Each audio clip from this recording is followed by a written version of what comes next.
Bismillahirrahmanirrahim. Assalamualaikum warahmatullahi wabarakatuh. Waalaikumsalam warahmatullahi wabarakatuh. Alhamdulillah. Alhamdulillahilladzi bi ni'matihi tatimmus shalihat. Allahumma salli ala sayyidina Muhammadin salatan taghfiru biha dzunub wa tuslihu biha al-qulub wa tantaliku biha al-usub wa talinu biha as-su'ub wa ala alihi wa sahbihi wa man ilaihi mansub. Amma ba'du. Hadratan muhtaramin, para alim ulama, para kiai, tokoh agama, tokoh masyarakat, wabil khusus sesepuh kita bersama Bapak Jibatur Rahim, Ketua Pimpinan Nahdlatul Ulama Bapak Haji Samsul, Ustaz Abdul Rahman, Ustaz Ansori. Kesemuanya kita doakan mata Allah bikulli hayatihi wa bi'ulumihi fitarin amin. Dan yang tak lupa juga kepada sahibul hajah pada malam hari ini, Bapak, anak sekeluarga, mudah-mudahan segala hajat-hajat beliau senantiasa dikabulkan oleh Allah Subhanahu wa Ta'ala. Dan yang tak lupa juga kepada Jamiatul Hadrah, Majelis Al-Barakah, dan para hadirin muslimin muslimat, hafizakumullah jami'an. Alhamdulillah, syukur kepada Allah Subhanahu wa Ta'ala yang telah memberi kita nikmatul iman, nikmatul Islam, dan nikmat sihat wal afiat, sehingga kita bisa berkumpul lagi dan bermuajahah di majelis yang mulia ini dalam keadaan sehat zahir wa batin.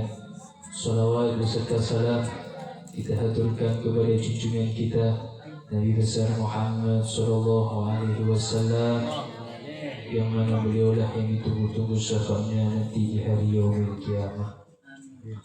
Para hadirin yang dimuliakan oleh Allah Subhanahu wa Ta'ala, teringat dengan satu hadis Nabi Muhammad sallallahu alaihi wasallam, yang hadis ini berbunyi, khairukum man ta'allama al-Qur'an wa 'allamahu.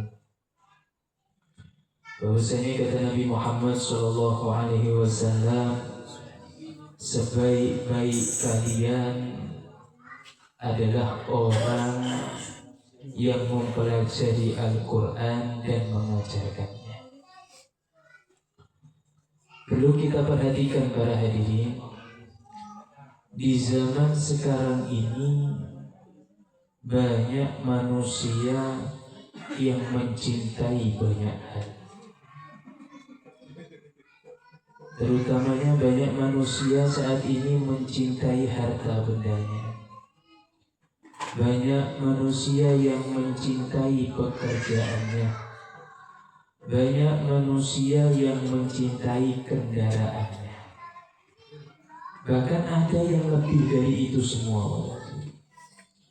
Manusia zaman sekarang itu lebih mencintai HP. Benar? Lebih mencintai HP. Coba sekarang lihat, banyak orang-orang yang memegang HP. Kadang cintanya kepada istri dan anaknya itu kalah sama HP-nya. HP-nya dibawa kemana-mana, istrinya ditinggal di rumah. Benar ya? Nah, coba kita perhatikan bahaya. Buktinya, ketika kita keluar rumah, kemudian HP kita ini ketinggalan, pasti kita itu akan berbelok arah untuk mengambil HP kita yang ketinggalan.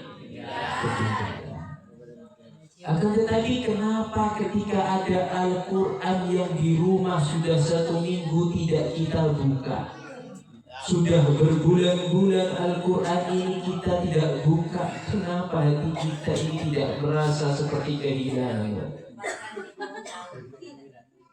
Ini saya bukan menyalahkan siapa. Ini adalah bahan kita untuk muhasabah diri. Karena sesungguhnya sebenar-benarnya orang yang mencintai itu adalah orang yang selalu ingin ketemu. Orang cinta itu kan selalu ingin ketemu, ya. Saya mau tanya, di sini ada enggak orang yang belum pernah merasakan cinta? Ayo, angkat tangannya, ya. Ayo, ada? Yang pasti ada semua, ya. Nah, contohnya jangan kemana-mana. Saya sendiri. Contohnya saya sendiri. Saya ini aslinya orang Banyuwangi. Istri saya orang asam bagus. Yang namanya cinta, ya Pak, ya. Yang namanya cinta. Pengen terus mandang wajah yang cantik itu pengen. Kangen. Ya. Sebaliknya istri saya juga ingin memandang wajah gantengnya saya. Namanya cinta. Ayo, sampean apa tidak seperti itu, coba?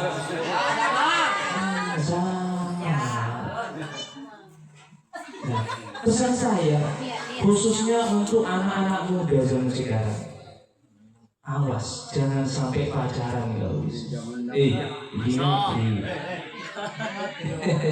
Jangan sampai pacaran, ya. Kalau sudah ada yang umurnya sudah pas, kalau memang mencintai seseorang, kalau bisa langsung ngomong ke orang tuanya, Pak, Bu, saya cinta sama orang ini. Ayo kita lamar, kita hibah, di situ nikah, itu yang lebih baik.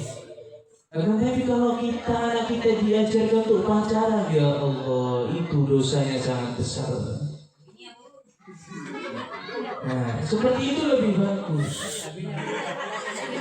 Dan khusus untuk orang tua, jangan sampai orang tua ini menghalangi niat anak untuk menikah. Jangan sampai. Mumpung ngomongin cinta ini, ya. Jangan sampai orang tua ini menghalangi anak untuk menikah, karena dosa besar.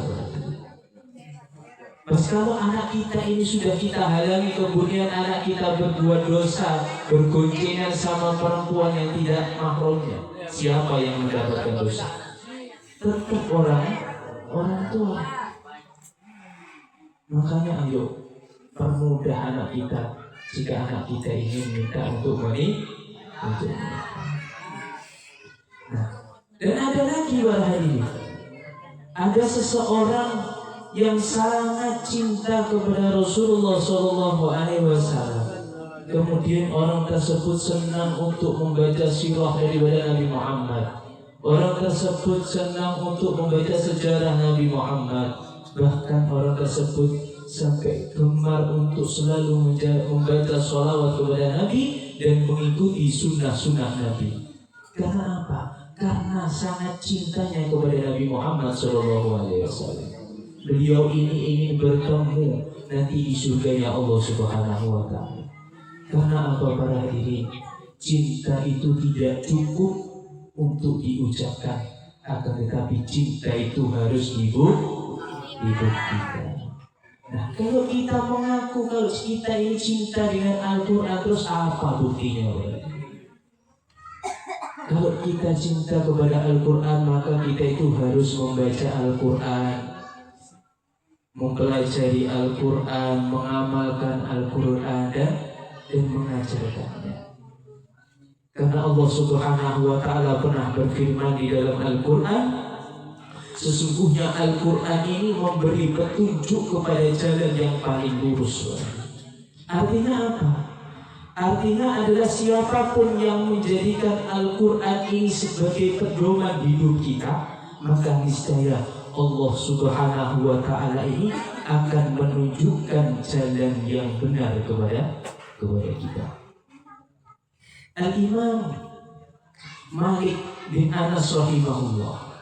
Al-Imam Malik ini adalah seseorang yang sangat memuliakan Al-Quran dan hadis. Jadi Imam Malik ini kalau mau mengajar, beliau ini selalu berwudu dan memakai pakaian yang paling bagus. Imam Malik. Dan beliau juga tidak lupa untuk memakai wangi-wangian. Ini Imam Malik. Kemudian beliau duduk dengan penuh adab yang sangat mulia. Mengapa demikian? Karena beliau ini pernah berkata bahwasanya ilmu agama itu adalah warisan daripada Nabi Muhammad SAW. Yang warisan tersebut harus kita muliakan dengan adab. Nah, sekarang ini banyak orang-orang yang tadarrusul Quran, khataman Quran, kadang nyemak Al-Quran sambil rokokan. Jangan. Kita harus menjaga adab di depan Al-Quran. Dan kadang ada juga orang yang khataman Quran membuka Al-Quran itu dengan tangan yang kiri. Ini saya sering menemukan hal seperti ini. Jangan sampai seperti itu.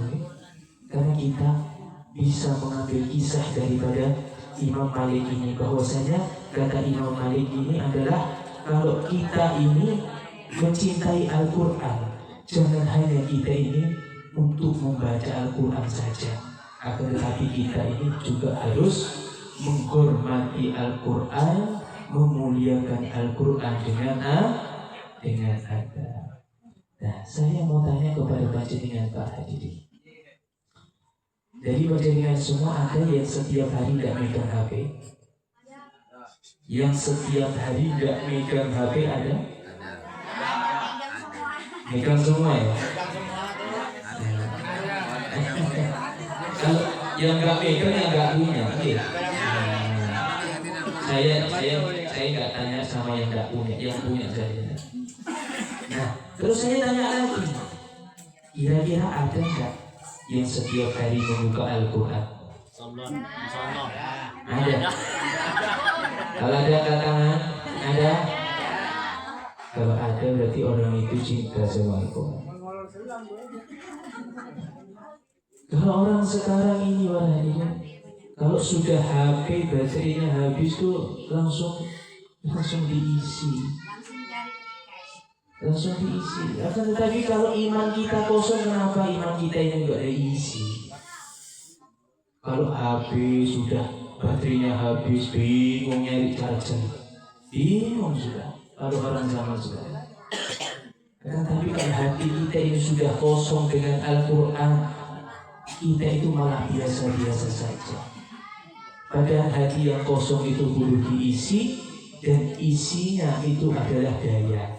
Daya kekuatan hati itu adalah membaca Al-Quran. Sallu ala Nabi Muhammad. Allah salli ala Muhammad.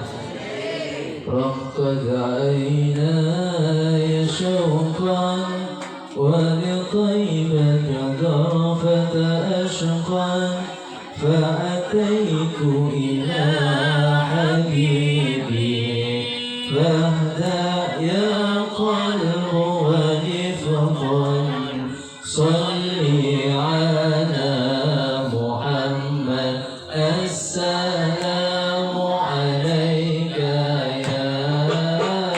يا رسول الله السلام عليك يا حبيبي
Para hadirin yang dimuliakan oleh Allah Subhanahu wa Ta'ala, ada salah seorang ulama yang ulama ini adalah tahfidul Quran.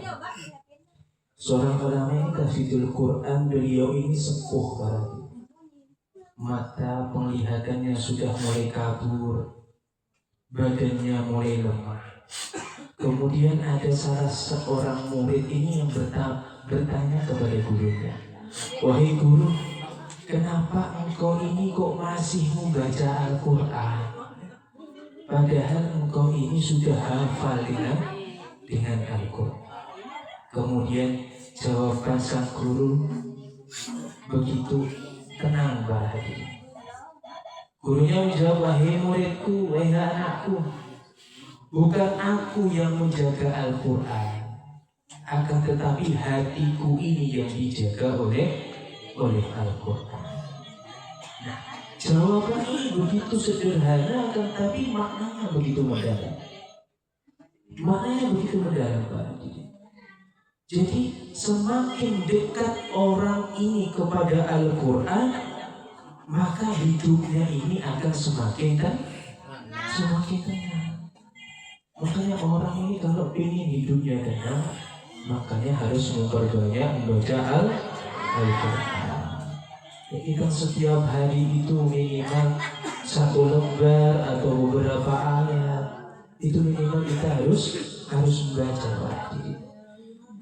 Dan jangan sampai kita ini berkata, "Saya mau mengaji menunggu tua." Karena mengaji Al-Quran itu tidak ada batasan umurnya. Apa kita mau masuk ke TPQ harus umur 25? Apa harus umur 40, 30? Tidak mungkin. Apalagi kita juga tidak tahu kapan umur kita itu akan diambil oleh Allah Subhanahu wa Ta'ala. Mumpung masih ada kesempatan kita itu hidup di dunia, makanya ayo kita itu untuk memperbanyak baca Al-Quran. Maka jangan sampai kita itu menunggu waktu luang bahagia. Akan tetapi kalau bisa kita itu meluangkan waktu. Entah itu habis subuh kita ngaji, atau habis ashar, habis maghrib, ataupun mau tidur kita baca Al-Quran. Tidak apa-apa, tidak ada batasan waktunya untuk kita baca Al-Quran. Insya Allah kalau kita mau seperti itu, rumah kita itu akan menjadi bercahaya bahagia, dan hati kita itu akan menjadi tenteram, serta keluarga kita itu akan dipenuhi dengan keberkahan, dan anak-anak kita itu akan tumbuh untuk mencintai Al-Quran. Oleh karena itu, ayo kita bersama-sama berdoa, mudah-mudahan Allah menjadikan kita ini termasuk Ahlul Quran, orang-orang yang mencintai Al-Quran, orang-orang yang senantiasa istiqomah membaca Al-Quran, memahami makna Al-Quran, bisa mengamalkan isi dan kandungannya, serta mudah-mudahan kita ini memperoleh syafaat Al-Quran nanti di hari yaumil qiyamah. Allahumma rahamna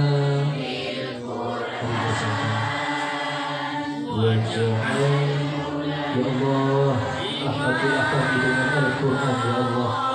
Jadikanlah ia sebagai imam, cahaya, petunjuk dan rahmat bagi kami. Ya Allah, ingatlah kami tentang apa yang kami lupa, dan ajarkan kepada kami apa yang kami tidak tahu. Karuniakan kepada kami untuk dapat membacanya sebagai malam ya Rabb, dan sebagai siang. Jadikanlah ia hujjah perisai bagi kami, wahai Tuhan semesta. Warzuqna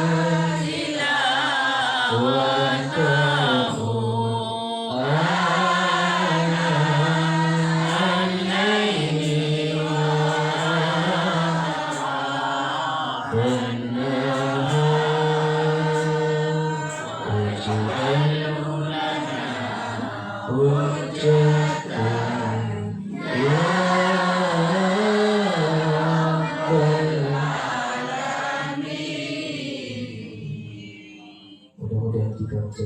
hafizul Quran, dan mudah-mudahan kita mendapat syafaat Al-Quran nanti di hari yaumil qiyamah. Amin ya rabbal alamin. Kiranya ini yang bisa saya sampaikan mudah-mudahan menjadi ilmu yang barokah, ilmu yang bermanfaat bagi saya dan panjenengan semua. Allahumma atina bihuda waj'alna min syarri ridha wa la tuwallina waliyan siwa wa la tajalna mimman khalafa amraka wa asah wa hasbunallahu wa ni'mal wakil. Iman maula wa ni'man nasir, la haula wa la quwwata illa billahil aliyyil azim. Sallallahu ala sayyidina Muhammadin wa ala alihi wa sahbihi wasallam. Alhamdulillahi rabbil alamin. Summa assalamu alaikum warahmatullahi wabarakatuh. فانتشر شذربه واستبشارا واستأذن الفرش وهيبته ووقارا وامتلأت السماوات أنوارا وبدت الملائكة تهليلا وتمجيدا واستغفارا سبحان الله والحمد لله ولا